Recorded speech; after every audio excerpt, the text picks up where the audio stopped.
mbokk yi ñu leen nuyu fas leen di xibaaru météo yi fi ñuy tàmbalee comme dem mooy ci wàllu géej gi am na ngelaw lu takk loo xam mën na dem ba ci fukki kilomètres waxtu bu nekk loolu commencé na depuis ci bëccëg bi tey jii ci 3h ba ëllëg ci 9h ba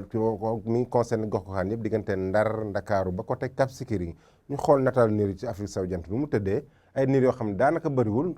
ci côté bët saalum réew mi rek ay niir pareen saa ñu am ko mais asamaan si dina leer bu baax ak ngelaw loo xam dina ëpp indaale tàngaay bu tar ci gënante bët gànnaar bi ak digg réew mi tey ji ci guddi ñu xool seddaay bi nu muy tëddee seddaay fa mu gën a tuddee mooy Ndar mu am fukki degré juróom-ñett ñu am ko fële ca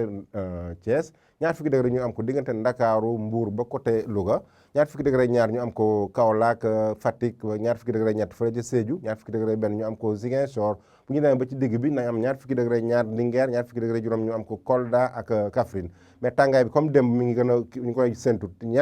fanweeri degré fële ca Bakel ñaar fukki degré juróom-ñeent Matam ñaar fukki degré juróom-ñaar Tambacounda lañ koy séntu ak ñaar fukki degré juróom-ñeent fële ca Kédougou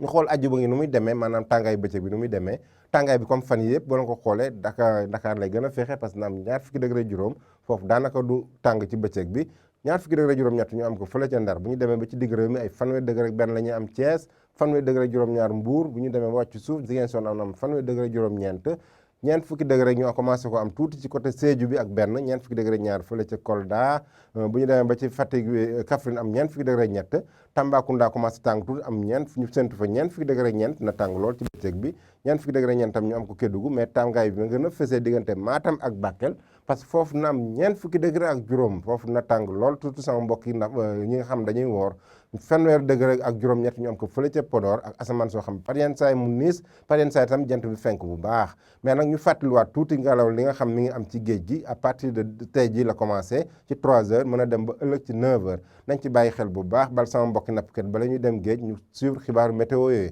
donc mbokk yi loolu la ñu amoon lañ ko jox di leen ñaanal ndogu jàmm